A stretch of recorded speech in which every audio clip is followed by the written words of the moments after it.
ஓம்.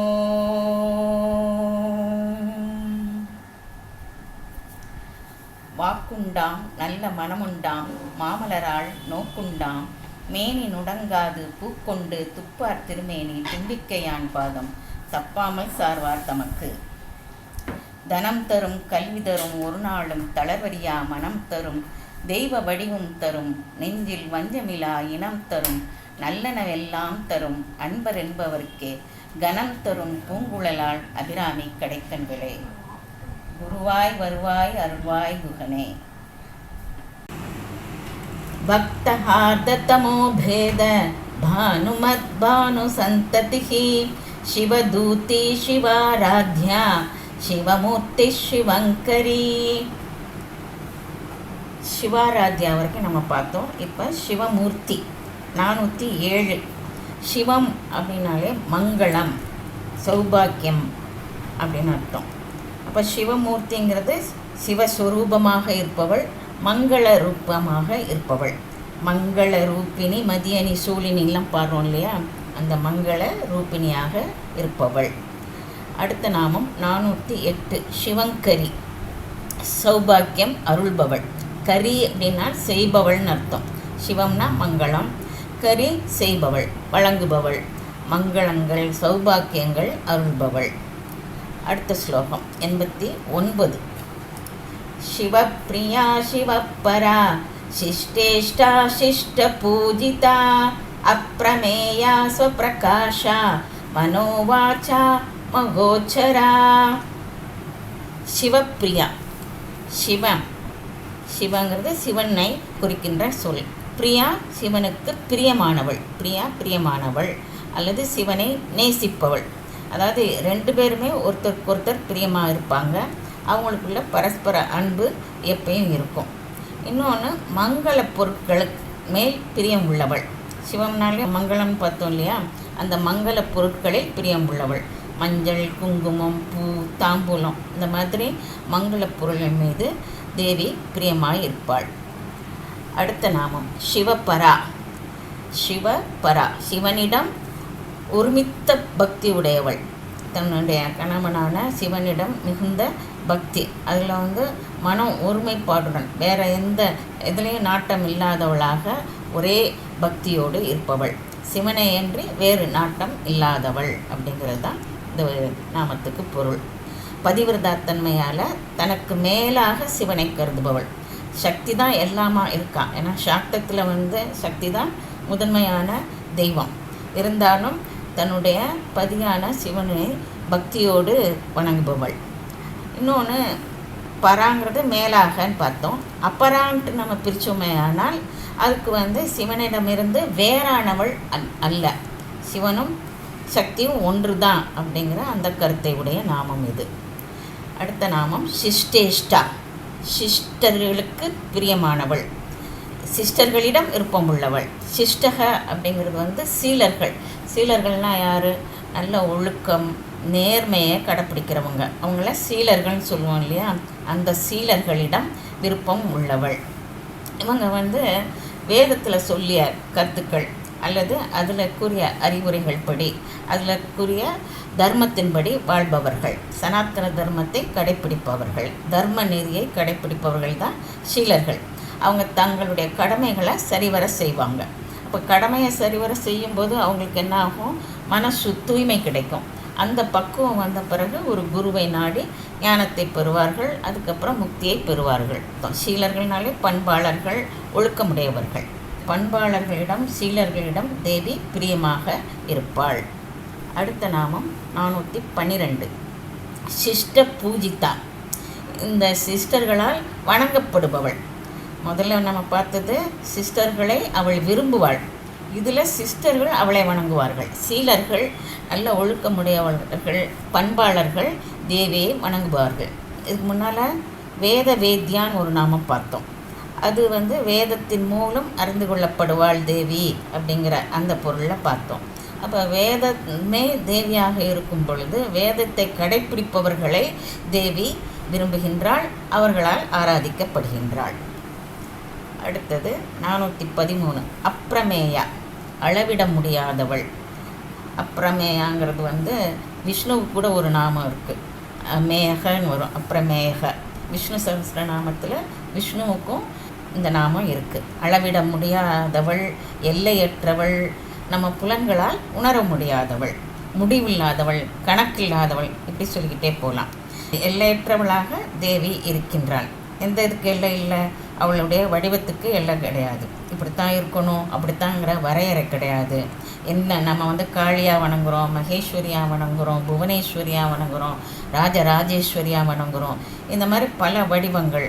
அதுக்கப்புறம் காலம், இந்த காலத்தில் தான் இருக்கா ஏன்னா அப்படின்னு சொல்ல முடியாது. ஆதி அந்தம் இல்லாதவள். அடுத்தது இடம், இங்கே தான் இருக்கா. இங்கே நம்ம வந்து நாம் இருக்கோம் அப்படின்னா, நான் இப்போ சென்னையில் இருக்கேன்னு நான் சொல்லுவேன். இன்னொரு நாள் நான் மதுரைக்கு போனேன் அப்படின்லாம் சொல்லுவேன். அது வந்து ஒரு குறிப்பிட்ட இடத்த குறிக்கிறது, நான் இருக்கிற இடத்த. ஆனால் தேவி வந்து எல்லா இடத்துலையும் இருக்கிறாள். இங்கே தான் இருக்கா, இங்கே இல்லை அப்படின்ட்டு சொல்ல முடியாதவள். குணங்கள் அற்றவள். அதனால் இந்த குணத்தில் இருக்கா. இப்போ வந்து ராஜராஜேஸ்வரியாக இருக்கும்போது ஒரு ஆளுமைத்திறனோடு இருக்கான்னு சொல்லுவோம். அடுத்து காளியாக இருக்கும்போது ஆக்ரோஷமாக இருக்கா அப்படின்னு சொல்லுவோம். இந்த மாதிரி அந்தந்த வடிவத்துக்கு ஏற்ற குணங்களோடு இருப்பாளே தவிர இந்த குணத்தில் மட்டும்தான் தேவி இருப்பான், இதுதான் அவளுடைய குணம் அப்படின்ட்டு குறிப்பிட்டு சொல்ல முடியாது. அதனால் குணங்களுக்கு அப்பாற்பட்டவளாக, எல்லா விதமான எல்லைகளுக்கும் அப்பாற்பட்டவளாக தேவி இருக்கின்றாள். அடுத்தது ஸ்வப்பிரகாஷா 414. ஸ்வம்னா என்ன? தானே அப்படின்னு அர்த்தம். ஸ்வயம் அப்படிங்கிறது தன்னைத்தானே சொல்கிறது தான் ஸ்வயம். சுயம்பு லிங்கம்லாம் நிறையா சொல்லுவோம். தானே உருவான லிங்கத்தை வந்து மனிதர்களால் செதுக்கப்படாத லிங்கத்தை நம்ம சுயம்புன்னு சொல்லுவோம். சுயம் பிரகாஷா அப்படிங்கிறது தானே தன்னுடைய ஒளியினால் பிரகாசிப்பவள், தானே உள்ளொளியாக ஜொலிப்பவள், மிளிர்பவள். நிறைய நாமங்கள் நம்ம பார்த்தோம். வஹ்னி மண்டல வாசினி, பானு மண்டல மத்தியஸ்தா, சந்திர மண்டல மத்தியகா. இந்த மாதிரி அந்தந்த ஒளி தரும் மண்டலங்களில் அவள் இருக்கின்றாள். அவளே அந்த ஒளியாக இருந்து உலகுக்கு, பிரபஞ்சத்திற்கு ஒளி தருகிறான்னு பார்த்தோம். அவள் தான் எல்லாத்துக்கும், ஒளி அத்தனைக்கும் மூல காரணம், சோர்ஸ் அல்லது பவர் ஸ்டேஷன் கூட சொல்லலாம். அந்த லைட்டுக்கு அவள் தான் காரணம், ஒளிக்கு. தன்னுடைய ஒளியினாலேயே தன்னை ஒளிர வைக்கிறாள், மற்றவர்களுக்கு அவளை பற்றி உணர வைக்கிறாள். தானே உள்ளொளியாக இருந்து ஜொலிப்பவள். அடுத்தது 415. மனோவாச்சம் மகோச்சர. மனம், வாக்கு இவற்றுக்கெல்லாம் அப்பாற்பட்டவள். மனம், வாச்சுங்கிறது சொல். இப்போ மனோங்கிறது நம்ம மனதால், எண்ணத்தினால, கற்பனையால் அப்படின்னு அர்த்தம். வாச்சங்கிறது நம்ம பேசுகிற பேச்சு, சொற்கள், வார்த்தைகள், இதெல்லாம் வாச்சம். இவற்றால் அடைய முடியாதவள், எல்லைக்கு அப்பாற்பட்டவள். இந்த நாமங்களுக்கெல்லாம் பொருள் சொல்கிறோம், பொருள் தெரிஞ்சுக்கிறோன்னா கூட முழுமையாக நமக்கு வந்து அதை விளக்க முடியாது. விண்டவர் கண்டிலர், கண்டவர் விண்டிலர்னு சொல்கிறாங்கல்ல, அது மாதிரி நம்ம எவ்வளோ தான் படிச்சிருந்தோம், ஞானத்தோடு இருந்தால் கூட அதை முழுமையாக நம்ம வாயால், நம்மளுடைய சொற்களால் அவளை விவரிக்க முடியாது. மனதாலேயும் ஒரு கற்பனை பண்ணுவோம், இதுதான் தேவியினுடைய உருவம், இப்படித்தான் அவளுடைய உருவம் இருக்கணும், வண்ணம் இருக்கணும், அவளுக்கு அலங்காரம் இப்படி இருக்கணும் அப்படிலாம் நம்ம மனதால் நினைக்கிறோம். ஆனால் அது முழுமையான கற்பனை கிடையாது, முழுமையான எண்ணம் கிடையாது. அதனால் மனதிற்கும் வாக்கிற்கும் அப்பாற்பட்டவள் தேவியை வந்து மனசினாலேயும் வெறும் பேச்சுக்களாலேயே நம்ம வந்து உணர முடியாது. ஏன்னா அவள் எல்லை இல்லாதவள். நம்ம திருப்பி திருப்பி பார்க்குறது எல்லை இல்லாதவள், ஆதி அந்தம் இல்லாதவள், அப்ரமேயா. மெய்ஞானத்தால், பரஞானத்தால் நாம் உணர முடியும். எப்படி அப்படின்னா சாதாரண மனதாலேயோ சாதாரண பேச்சாலேயோ கிடையாது, உள்முகமாக நம்ம தேடணும். பிரத்யக்ஷிதி ரூபா, பராக்காக பார்க்க முடியாது, பிரத்யக்கு உள்முகமாக மனதை திருப்பினால்தான் அவளை உணர முடியும். உள்ளே தேடணும். உள்ளே தேடும்போது தெரிவா. சாதாரண எண்ணத்துக்கோ, புலன்களுக்கோ, கற்பனைக்கோ, மனசுக்கோ அவள் தெரிய முடியாதவள், அடைய முடியாதவள். அடுத்த ஸ்லோகம் 90. சிச்சக்திச்சேதனா ரூபா ஜடசக்திர் ஜடாத்மிகா காயத்ரி வியாஹ்ருதி சந்தியா விஜவிருந்த நிஷேவிதா. 416. சித் சக்தி. இப்போ வந்து 416, 417, 418, 419 இது எல்லாமே ஒன்றுக்கு ஒன்று தொடர்புடையவை. எல்லாமே தேவியின் நாமங்கள் தான். இருந்தாலும் ஒரே டாப்பிக்கில் வர்ற மாதிரி இருக்குது. இப்போ சித்து நாம் என்ன பார்த்தோம்? ஞானம், அறிவு. சித் சக்தி, அந்த ஞான வடிவானவள், ஞான சக்தியாக உள்ளவள். சித்தியைன்னு பார்த்தோம், சித்தியை நமக, சிதேக்கர சுரூப்பின்யை நமக. இந்த மாதிரி தொடர்புடைய நாமங்கள்லாம் ஏற்கனவே பார்த்தோம். சித்துங்கிற போது அவளே தான் ஞானம், ஞானமே வடிவானவள். ஞானம் ஒன்றே அவளுடைய உருவமாக சொரூபமாக இருக்கின்றது. இங்கே ஞான சக்தி, அந்த வடிவத்துக்கு ஒரு சக்தி இருக்குது, அந்த வடிவமாக தன்னை காண்பிப்பவள் சித் சக்தி. அடுத்தது சேத்தனா ரூபா.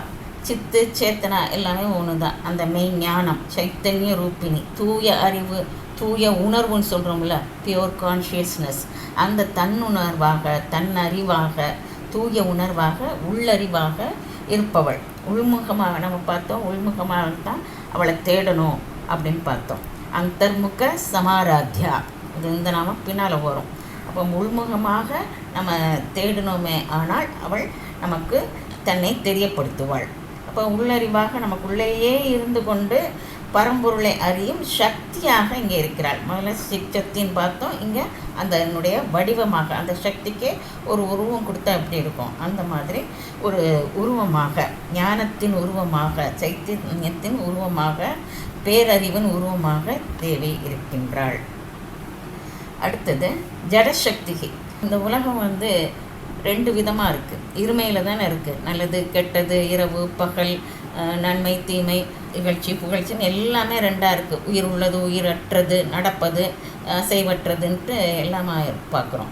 அப்போ இங்கே தூய அறிவு மட்டும் இல்லைன்னா அறிவில்லாததும் உலகத்தில், அந்த பிரபஞ்சத்தில் இருக்கத்தான் செய்யுது.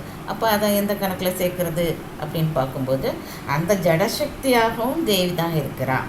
ஜடசக்தி சித் சக்தியாகவும் இருக்கிறாள், ஜடசக்தியாகவும் இருக்கிறாள். ஜடங்கிறது அறிவில்லாதது, அப்புறம் ஆன்ம விழிப்பு இல்லாதது, அதாவது ஆன்ம ஞானம் இல்லாதது, உயிர் இல்லாதது. இதைத்தான் நம்ம ஜடம்னு சொல்கிறோம். இங்கே ஜடப்பொருள்களிடத்துலேயும் உணர்வற்ற இருப்பு, அது சித்துங்கிறது உணர்வுள்ள இருப்பு, இருப்புங்கிறது எக்ஸிஸ்டன்ஸ். இங்கே உணர்வு இல்லாத இருப்பாக இருக்கிறாள்.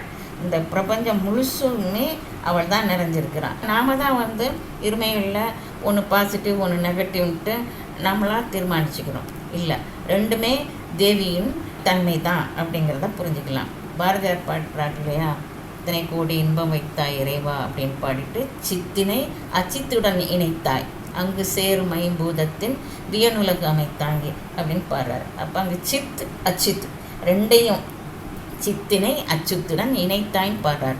ரெண்டும் சேர்ந்தது தான் இந்த பிரபஞ்சம். அந்த இரண்டுமாக ஜடசக்தியாகவும் இருப்பவள் தேவி தான். அடுத்தது 419 ஜடாத்மிகா. இங்கே ஜடசக்தின்னு பார்த்தோம், அந்த உணர்வற்ற சக்தியாகவும் இருப்பவள். இப்போ உணர்வற்ற சக்தின்னு பார்க்கும்போது இப்போ மலையெல்லாம் பார்க்குறோம். மலைக்கு ஒரு தன்மை இருக்குது, திண்மை, ரொம்ப வலிமையானது, ஹார்டாக இருக்கிறதுலாம் பார்க்குறோம் இல்லையா. அப்போ அது மலைக்கு உரிய தன்மை. இங்கே ஜடாத்மிக்காங்கிறது ஜட வடிவத்தில் ஊடுருவி இருப்பவள், அதுக்குள்ளேயே இருப்பவள், ஜட பிரபஞ்சமாக இருப்பவள். இந்த பிரபஞ்சம் அனைத்துமே அவள் தான் வியாபித்து இருக்கிறாள். அதனால் இதில் மட்டும்தான் இருக்கா, இதில் கிடையாதுன்ட்டு நம்ம எதையும் பிரித்து பேச முடியாது. அபேதமாக எல்லாவற்றிலும் இருக்கின்றாள். அடுத்து 3 நாமங்கள் ஒரே கருத்தை கொண்டதாக இருக்குது. அது என்னென்ன?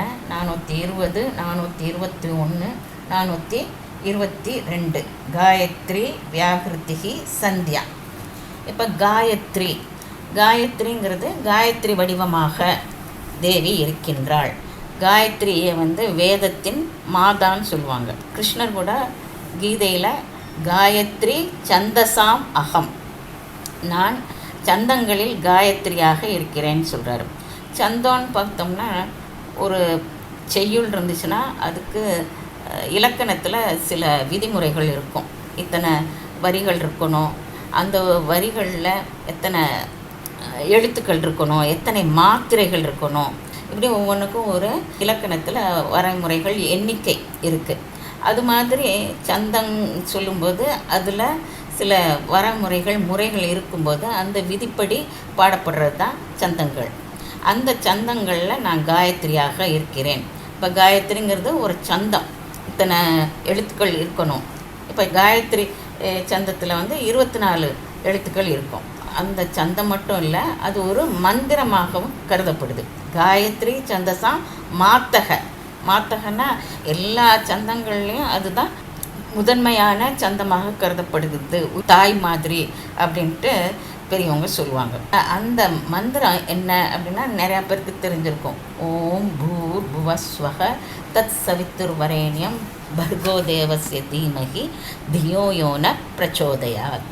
மந்திரத்தில் 24 எழுத்துக்கள் இருக்குது. இது ரொம்ப உயர்வான மந்திரம். முறைப்படி தான் படிக்கணும்.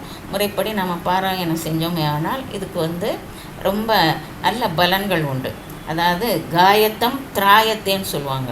காயத்தம் திராயத்தே அப்படின்னா யார் பாடுறாங்களோ அவங்கள இது காப்பாற்றுகிறது, ரட்சிக்கிறது. பாடுறதுங்கிறத விட பாராயணம் பண்ணுறது, அதாவது நம்ம இந்த ஒரு ஸ்லோகம் மாதிரி சொல்கிறோம் இல்லையா, அதுதான்.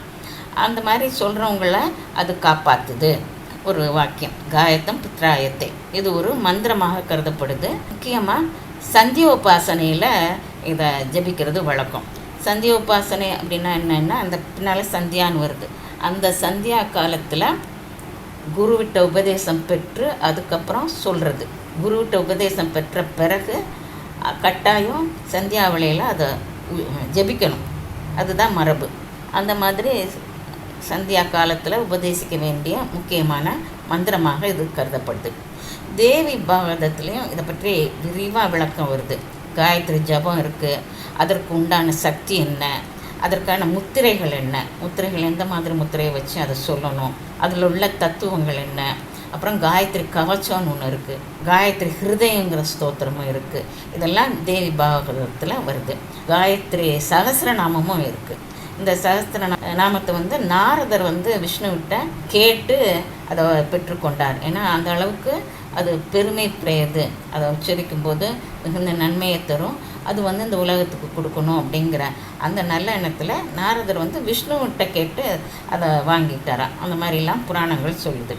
இந்த நாமத்தை திருப்பி திருப்பி உச்சரிக்கும் போது அது ஒரு மனசோடு சொல்லும் பொழுது இது பிரம்ம ஞானத்தை கொடுக்குது, மரண பயத்தை நீக்குது, முக்கியமாக நல்ல கதியை கொடுக்கும். அப்போ என்னென்ன நல்லதெல்லாம் நமக்கு வேணும்னு நினைக்கிறோமோ அதெல்லாம் அந்த நாமம் சொல்லுது. காயத்ரி மந்திரமாக இருந்து தேவி அருள் புரிகின்றாள், அந்த மந்திரமாகவே தேவி இருக்காள் அப்படின்னு அர்த்தம்.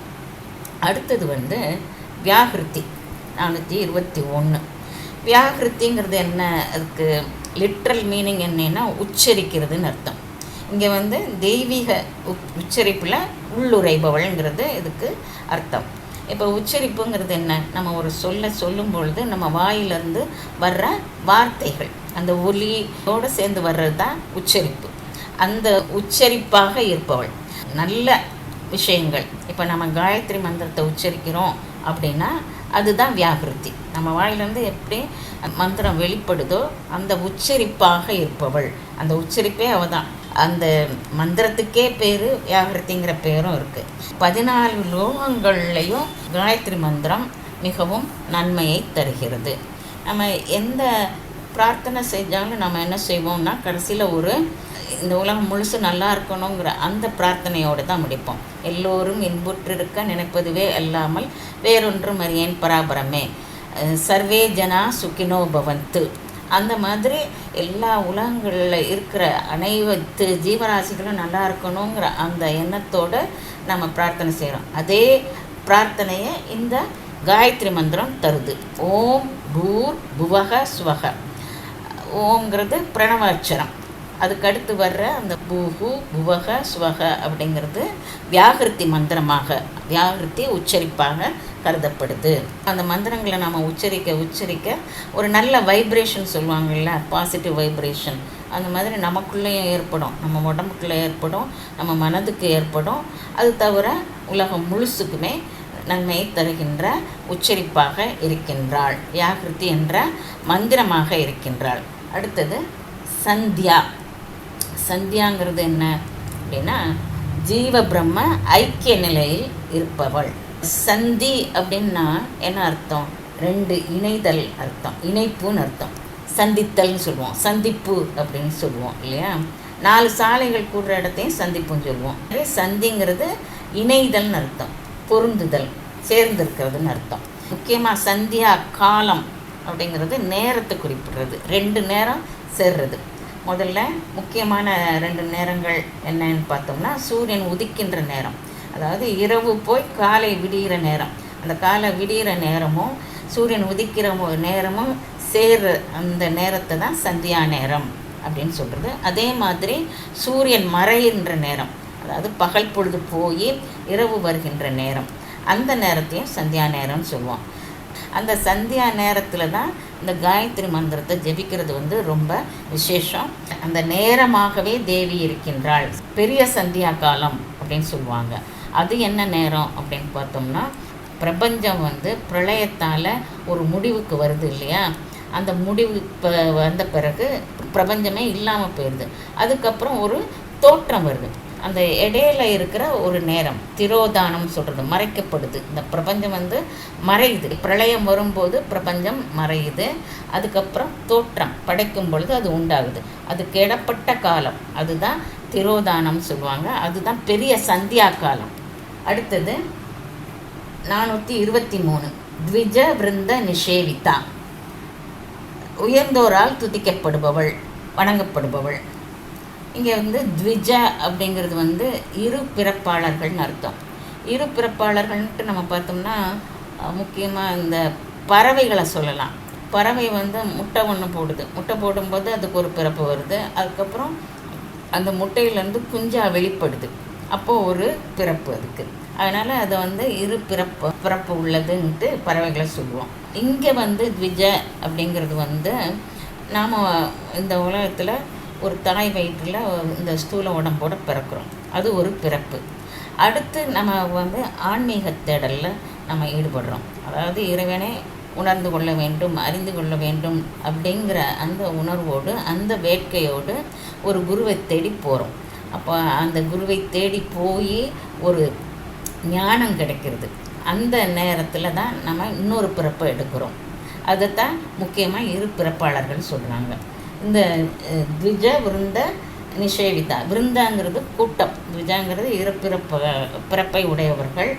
அந்த மாதிரி இரு பிறப்பை உடையவர்களாக வணங்கப்படுபவள் அப்படின்ட்டு. இந்த பிறப்பு மட்டும் இல்லை, இன்னொரு பிறப்பும் இருக்குது. இப்போ இன்னொரு பிறப்பு நம்ம இல்லைன்னா அதை தேடி நம்ம போகணும். கட்டாயமாக இறைவனை தேட வேண்டும். அந்த பிறப்பும் இருந்தால் தான் இறைவனை நாம் அடைய முடியும். அதனால் நமக்கு இந்த உலக வாழ்க்கை மட்டும் போதாது, அந்த வாழ்க்கையில் நாம் அனுபவிக்கிற சுகம் மட்டும் போதாது, இறைவனையும் நாம் நாட வேணும். அப்படின்ட்டு ஒரு குருவை தேடி நாம் போகணும். முமுட்சுக்கள்னு சொல்லுவாங்க. ஒரு தீவிர வேட்கை, இறைவனை கட்டாயம் நான் அடைந்தே தீருவேன், அந்த ஞானத்தை நான் கட்டாயம் பெறுவேன் அப்படிங்கிற அந்த உணர்வோடு இறைவனை அணுகுங்கிறது தான் இரு பிறப்பு, அடுத்த பிறப்புக்கு வழியை வைக்கின்றது. இந்த மாதிரி த்விஜ விருந்த நிஷேவிதா இப்படி இருக்கின்ற ஆன்மீகவாதிகளால் அல்லது முமுட்சுக்களால் தேவி அறியப்படுகின்றாள் அல்லது உணரப்படுகின்றாள். அவர்களால் நிஷேவிதாங்கிறது வணங்கப்படுபவள்னு அர்த்தம். அந்த மாதிரி உணர்ந்து அவளை நாம் வணங்க வேண்டும் அப்படிங்கிறது தான் இதனுடைய அடுத்தது 91வது நாமம். தத்வாசனா தத்துவமயி பஞ்சகோஷாந்தரஸ்திதா நிஸ்ஸீம மகிமா நித்ய யௌவனா மதசாலினி. அடுத்த நாமம் 3 நாமங்கள் ஒன்றா வரும். தத்வாசனா, அப்புறம் தத்துவமயி, 4 நாமங்கள். தத்வாசனா அப்படிங்கிறது தத்துவங்களில் நிலை பெற்றவள். தத்துவங்கிறது தத்துவம் தான். அதுக்கப்புறம் ஆசனாங்கிறது நிலை பெற்றவள், அதில் இருப்பவள். இப்போ இந்த தத்துவங்கள்னால் என்ன அப்படின்னு நம்ம பார்த்தோம்னா, இந்த தத்துவங்களுக்கு 36 தத்துவங்கள்னு சொல்லுவாங்க. ஆனால் சில பேர் 24 தத்துவம்னு சொல்லுவாங்க. அந்த 24 என்ன அப்படின்னு நம்ம பார்த்தோமே ஆனால், பஞ்சபூதங்கள் அது 5, அப்புறம் ஞானேந்திரியங்கள் மெய், வாய், மூக்கு, கண், செவி அப்படிங்கிறது. அடுத்து கர்மேந்திரியங்கள் 5 என்னென்ன? வாய், கை, கால், அப்புறம் கழிவு அகற்றும் உறுப்புகள், அப்புறம் பஞ்ச தன்மாத்திரைகள் 5, வாசனை, ஒலி, ஒளி, ஸ்பர்ஷம், சுவை, அப்புறம் அதோடு சேர்ந்து 4 அந்தக்கரணங்கள். அந்த அந்த கரணம்னா என்ன? மனம், புத்தி, அகங்காரம், சித்தம். மனங்கிறது என்ன? மனசு எண்ணங்கள் எழுகின்ற தன்மை, அதுதான் மனசுன்னு சொல்கிறோம். இதில் சங்கல்பம், விகல்பம் அப்படிங்கிற இதெல்லாம் மனசில் தோன்றும். சங்கல்பம்னா என்ன? சங்கல்பங்கிறது நம்ம நினைக்கிறது, சிந்திக்கிறது, அதுக்கப்புறம் இதுதான் சரி அப்படின்ட்டு தீர்மானிக்கிறது, இதெல்லாம் சங்கல்பம். விகல்பங்கிறது தீர்மானம் இருக்காது. அங்கே இது சரியா தவறா, இதுவா அதுவாங்கிற குழப்பம், ஒரு முடிவெடுக்க முடியாத நிலை இருக்கும். எது சரின்னு நமக்கு தெரியாது. அதுதான் நமக்கு மனசுங்கிறது. அடுத்து புத்தி. புத்திங்கிறது எது சரிங்கிறத தீர்மானிக்கிற விவேகம், அறிவு, ஞானம். இங்கே ஞானம்தான் நம்ம புத்தின்னு சொல்கிறோம். அடுத்து மனம், அப்புறம் புத்தியில் சித்தமும் அகங்காரமும் அதுக்குள்ளேயே அடங்கி இருக்கு அப்படின்ட்டு இந்த தத்துவங்களை ஆசனமாக கொண்டவள். இந்த தத்துவங்களில் தான் தேவி இருக்கின்றாள், அவளுடைய இருக்கையாக கொண்டிருக்கிறாள்ங்கிறத பார்க்கலாம். அடுத்தது 3 நாமங்கள் சேர்ந்து ஒரே வார்த்தையில் இருக்குது. தத்துவமயி. தத்துங்கிறது அது, துவங்கிறது நீ, ஐங்கிறது தாய். தத்து துவம், நீ அதுவாக இருக்கிறாய்ங்கிறத நம்ம பார்த்தோம். தத்துங்கிறது அந்த பரம்பொருள், துவங்கிறது நீ. அந்த நீக்கும் நமக்கும் பேதம் இல்லை, அந்த நீயாகவே தேவி இருக்கின்றாள். இந்த நீங்கிறது யார்? நாம தான். நாம் ஒவ்வொரு ஜீவராசியும் அந்த ஜீவராசியாகவே தேவி இருக்கின்றாள். அந்த அபேதம் இல்லாத நிலை, அத்வைத்த நிலை, அதைத்தான் சொல்கிறது. அப்போ அந்த தத்து அந்த பரம்பொருளாகவும் இருக்கிறாள், நீங்கிறப்போ அந்த ஜீவனாகவும் இருக்கிறாள். ஐங்கிறது அன்னை, தாய். ஐகிரி நந்தினின் பாடலில் சொல்கிறோம் இல்லையா, அந்த தாயாகவும் இருப்பவள் தேவி அப்படின்ட்டு இந்த நாமத்தோட இன்றைக்கு நாம் நிறைவு செய்வோம். அடுத்த வாரத்தில் பார்ப்போம். மூர்த்தி எல்லாம் வாழி, எங்கள் மோன குருவாளி, அருள் வார்த்தை என்றும் வாழி, அன்பர் வாழி பராபரமே.